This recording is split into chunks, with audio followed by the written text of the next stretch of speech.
Hi friends, royal drink ആരിയ tips and ട്രിക്സിന്റെ പുതിയൊരു വീഡിയോയിലേക്ക് എവർക്കും സ്വാഗതം. ഇന്ന് രാവിലെ തന്നെ നമുക്കൊരു വണ്ടി വന്നിട്ടുണ്ട്. റോയൽ എൻഫീൽഡ് ഇലക്ട്ര 350 ആണ് വണ്ടി. അപ്പോൾ ഇതിന്റെ പ്രശ്നം എന്താണെന്ന് വെച്ചാൽ ഇത് സെൽഫ് സ്റ്റാർട്ടർ പ്രോബ്ലം ആണ്. അപ്പോൾ ചില സമയത്ത് ഇത് സെൽഫ് വർക്ക് ആവും, ചില സമയത്ത് സെൽഫ് വർക്ക് ആവുന്നില്ല. അതേപോലെ തന്നെ നമ്മൾ വണ്ടി സ്റ്റാർട്ട് ചെയ്തിട്ട് ത്രോട്ടിൽ കൊടുക്കുമ്പോഴത്തേക്കാണ് ഇത് വലിയൊരു സൗണ്ട് വന്നിട്ട് വണ്ടി ഓഫായി പോകും. അപ്പോൾ ഇതൊക്കെയാണ് കസ്റ്റമർ പറഞ്ഞ കംപ്ലൈന്റ്. അപ്പോൾ കംപ്ലൈന്റ് എന്താ നമുക്ക് വീഡിയോയിലൂടെ മനസ്സിലാക്കാം. അപ്പോൾ എൻ്റെ വീഡിയോ ഇഷ്ടപ്പെട്ടാൽ തീർച്ചയായിട്ടും ലൈക്ക് ചെയ്യുക, ഷെയർ ചെയ്യുക. അപ്പോൾ നമുക്ക് വീഡിയോയിലേക്ക് പോകാം.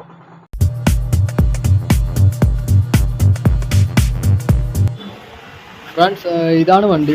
റോയൽ എൻഫീൽഡ് ഇലക്ട്ര 350 ആണ് വണ്ടി. അപ്പോൾ ഇതിൻ്റെ പ്രോബ്ലം എന്താണെന്ന് വെച്ചാൽ ഇതിൻ്റെ സെൽഫ് ചില സമയത്ത് വർക്കാവും, ചില സമയത്ത് വർക്കാവുന്നില്ല. അതേപോലെ തന്നെ ചില സമയത്ത് നമ്മൾ സ്റ്റാർട്ട് ചെയ്യുമ്പോഴത്തേക്ക് വലിയൊരു സൗണ്ട് വന്നിട്ട് വണ്ടി ഓഫായി പോകും. അപ്പോൾ ഈ ഒരു പ്രശ്നമുണ്ട്. അപ്പോൾ നമുക്കിതൊന്ന് സ്റ്റാർട്ട് ചെയ്തിട്ട് ഇപ്പോഴത്തെ കണ്ടീഷൻ എന്താണെന്ന് നോക്കാം. ചാവി ഓൺ ആക്കിയിട്ട്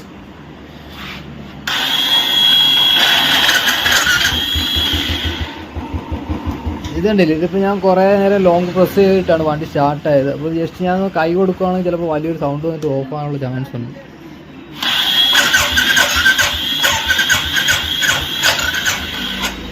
കണ്ട, ഇതാണ് പ്രോബ്ലം. ഇതിൻ്റെ സ്റ്റാർട്ടർ മോട്ടറാണ്, അത് വർക്കിംഗ് ആണ്, അതിന് പ്രോബ്ലം ഒന്നുമില്ല. പിന്നെ വണ്ടി സ്റ്റാർട്ട് ആവാത്തതിൻ്റെ മെയിൻ കാരണം എന്ന് വെച്ചാൽ ഇത് എൻജിൻ്റെ LH സൈഡ് കവറാണ്.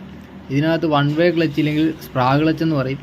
അതിന് കംപ്ലയിൻറ്റ് വരുമ്പോഴാണ് ഈ പ്രശ്നം കാണിക്കുന്നത്. വണ്ടി സ്റ്റാർട്ടിങ് ട്രബിളും ഇതേപോലുള്ള സൗണ്ടും പ്രശ്നങ്ങളൊക്കെ വരുന്നത്.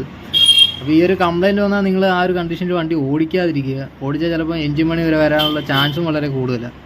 പിന്നെ ഇതിൻ്റെ പ്രൈസ് വന്നിട്ട് ഇപ്പോൾ 4700 അടുത്ത് ആവുന്നുണ്ട്. അപ്പോൾ ഇത്രയും എമൗണ്ട് വരുന്ന സാധനം. അപ്പോൾ നമ്മൾ സെൽഫ് സ്റ്റാർട്ട് ചെയ്യുമ്പോൾ ശ്രദ്ധിക്കേണ്ട കുറച്ച് കാര്യങ്ങളുണ്ട്. അപ്പോൾ ആ രീതിയിൽ നമ്മൾ സ്റ്റാർട്ട് ചെയ്യുകയാണെങ്കിൽ ഇങ്ങനെയുള്ള പ്രശ്നം പെട്ടെന്ന് വരാതിരിക്കും. അത് ഞാൻ ഈ വീഡിയോയിൽ പറയുന്നുണ്ട്. അപ്പോൾ നിങ്ങൾ വീഡിയോ മുഴുവനായിട്ട് കാണണം. അതേപോലെ എൻ്റെ വീഡിയോ ഇഷ്ടപ്പെടുകയാണെങ്കിൽ തീർച്ചയായിട്ടും ലൈക്ക് ചെയ്യുക, ഷെയർ ചെയ്യുക. പിന്നെ എൻ്റെ ഇത് പുതിയ യൂട്യൂബ് ചാനലാണ്. അപ്പോൾ നിങ്ങളിത് സബ്സ്ക്രൈബ് ചെയ്തിട്ടില്ല എന്നുണ്ടെങ്കിൽ തീർച്ചയായിട്ടും സബ്സ്ക്രൈബ് ചെയ്യുക. അപ്പോൾ നമുക്കിത് ഓപ്പൺ ചെയ്തിട്ട് നോക്കാം.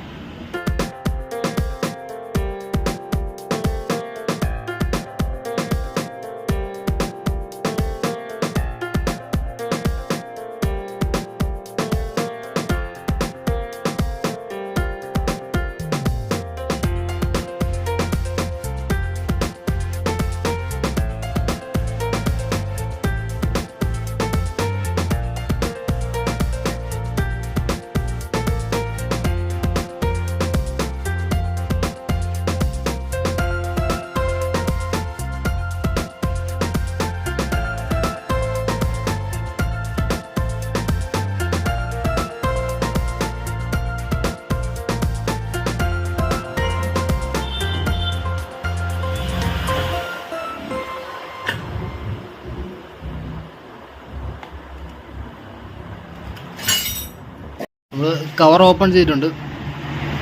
ഇതാണ് അതിൻ്റെ സ്പ്രാഗ് ക്ലച്ച് എന്ന് പറയുന്നത്. ഞാൻ ജസ്റ്റ് ഒന്ന് സ്റ്റാർട്ട് ചെയ്ത് നിങ്ങളെ കാണിക്കാം.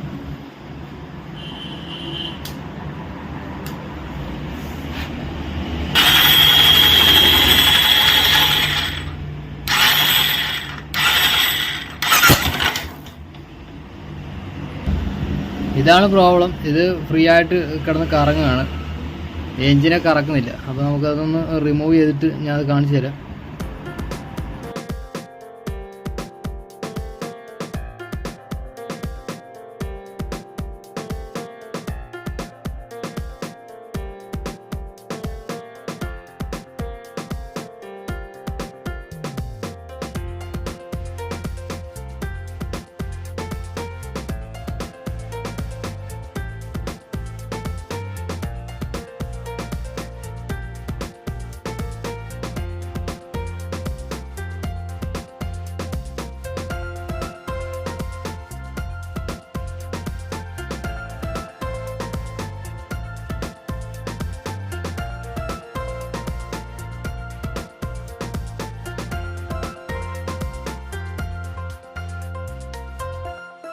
ഇതിൻ്റെ സ്പ്രാഗ് ക്ലച്ച് നമ്മൾ ഊരിയെടുത്തിട്ടുണ്ട്. പിന്നെ ഈ ഒരു കണ്ടീഷനിൽ നമ്മൾ ഈ വണ്ടി യൂസ് ചെയ്യുകയാണെങ്കിൽ വരുന്ന പ്രശ്നം എന്താണെന്ന് വെച്ചാൽ ഞാൻ വീഡിയോ പറഞ്ഞായിരുന്നു. ഇത് കണ്ടോ, നിങ്ങൾക്ക് കാണാൻ പറ്റുമെന്ന് അറിയത്തില്ല. ഇത് കണ്ടില്ലേ, അതിൻ്റെ സ്പ്രാഗ് ക്ലച്ചിൽ ബെയറിംഗ് ഒക്കെ പൊട്ടിയിട്ട് അതിൻ്റെ പീസുകളാണിത്. ഈ സാധനം നമ്മുടെ ഈ എൻജിൻ ബെയറിങ്, ഇവിടെ ഇതൊക്കെ എൻജിൻ ബെയറിംഗ് ആണ് വരുന്നത്. അതിനിടയ്ക്കൊക്കെ പോകാനും ബെയറിങ്ങിനൊക്കെ കംപ്ലൈൻറ്റ് വരാനും, അതേപോലെ ഇത് കണ്ടത് കാണാൻ പറ്റുന്നുണ്ട്. ഈ ഇരിക്കുന്നതെല്ലാം ഇതിൻ്റെ പീസുകളാണ്. ഇത് കണ്ട, ഇതെല്ലാം മെറ്റൽ പീസുകളാണ്.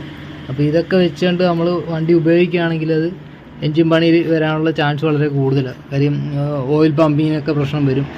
ഈ മെറ്റൽ പീസ് ആയതുകൊണ്ട് ബെയറിങ്ങിൻ്റെ ഇടയ്ക്കൊക്കെ കയറി അതിനൊക്കെ തേയ്മാനങ്ങൾ വരാനുള്ള ചാൻസും വളരെ കൂടുതൽ. അപ്പോൾ ഈ ഒരു പ്രശ്നം വന്നു കഴിഞ്ഞാൽ നിങ്ങൾ വണ്ടി ഏതെങ്കിലും വർക്ക്ഷോപ്പിൽ കാണിച്ച് അത് ക്ലിയർ ചെയ്യുക. സ്പ്രാഗ് ക്ലച്ച് ഞാൻ കാണിച്ചു തരാം, അതിൻ്റെ കണ്ടീഷൻ എന്തോന്ന് ഇപ്പോൾ കാണിച്ചു തരാം. ഇതാണ് നമ്മുടെ സ്പ്രാഗ് ക്ലച്ച്.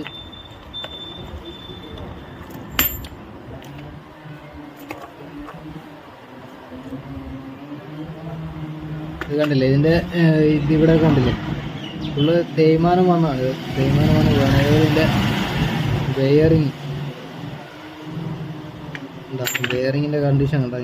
ഇതിൻ്റെ സ്പ്രിങ്ങൊക്കെ പൊട്ടി ഫുള്ള് ഇതിൻ്റെ ബെയറിംഗ് ആണ്. ഈ സ്പ്രിങ് കണ്ടില്ലേ, ഇതിൻ്റെയൊക്കെ തരി പീസുകളാണ് നമ്മളിപ്പോൾ എഞ്ചിൻ്റെ ആ സൈഡ് കവറിൽ നിന്നൊക്കെ കണ്ടത്. അപ്പോൾ ഇതൊക്കെ എവിടെയെങ്കിലുമൊക്കെ കയറി തേയ്മാനങ്ങൾ വരികയും ബെയറിംഗ് ഒക്കെ സ്റ്റക്കാകാനൊക്കെ ഉള്ള ചാൻസ് ഉണ്ട്. അങ്ങനെ വരുമ്പോൾ നമുക്ക് എഞ്ചിൻ പണി വരുത്തതേ ഉള്ളൂ. അപ്പോൾ ഇത് നിസ്സാരമായിട്ട് കാണരുത്. ഇതെല്ലാം തേയ്മാനം വന്നു പോയി. ഇതാണ് അതിൻ്റെ സ്പ്രാഗ് ക്ലച്ച്. ഇത് നമ്മൾ പുതിയതാണ് ഇപ്പം സെറ്റ് ചെയ്യാൻ പോകുന്നത്. ബെയറിങ് ചിലരുണ്ട് ഈ ബെയറിംഗ് ഒക്കെ മാറിയിട്ട് ഇത് മാത്രമേ ഇടും. ബെയറിംഗ് 1200 റേറ്റ് വരുന്നുണ്ട്. വെറുതെ അത് മേടിച്ചിട്ട് കുറച്ച് നാൾ ചിലപ്പോൾ 2 ദിവസമോ 3 ദിവസമൊക്കെ യൂസ് ചെയ്യാൻ പറ്റും. വീണ്ടും ആ പ്രശ്നം തന്നെ വരും. അപ്പോൾ നിങ്ങൾ ഫുള്ളായിട്ട് മാറുന്നതാണ് എപ്പോഴും നല്ലത്. അപ്പോൾ നമ്മളിത് ഫുള്ളായിട്ട് മാറുകയാണ്.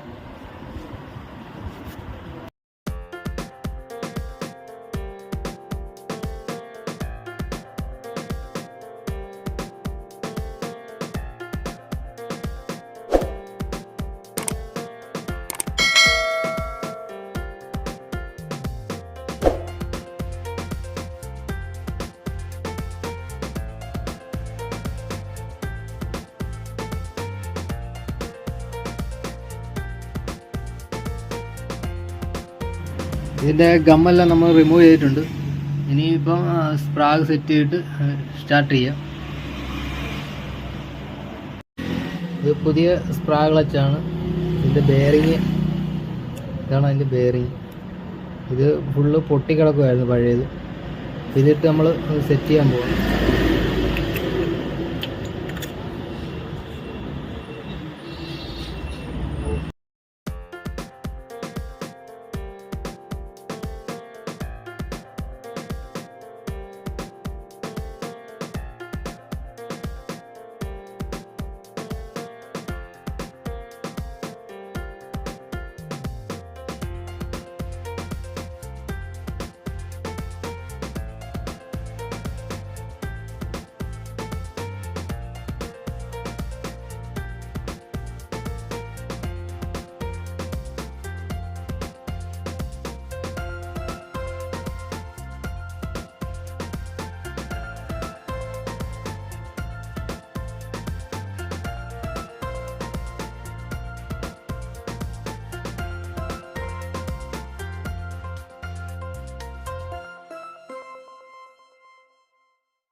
സ്പ്രാഗ് നമ്മൾ സെറ്റ് ചെയ്തിട്ടുണ്ട്. ഇനി നമുക്കൊന്ന് സ്റ്റാർട്ട് ചെയ്തിട്ട് നോക്കാം.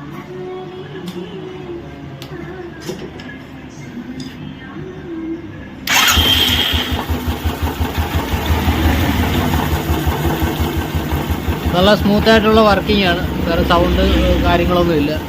ഇനിയിപ്പോൾ നമുക്ക് കവർ വെച്ചിട്ട് അടയ്ക്കാം.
നമ്മുടെ വർക്ക് കംപ്ലീറ്റ് ആയിട്ടുണ്ട്. ഇനി നമുക്കൊന്ന് സ്റ്റാർട്ട് ചെയ്ത് നോക്കാം.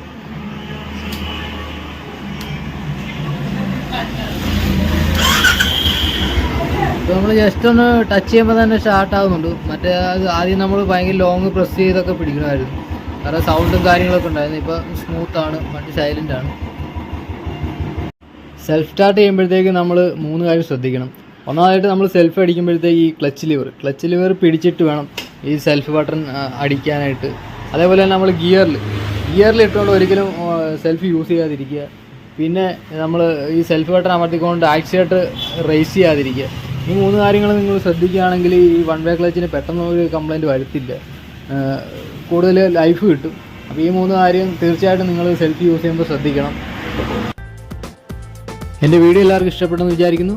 പുതിയൊരു വീഡിയോ ആയിട്ട് വീണ്ടും കാണാം.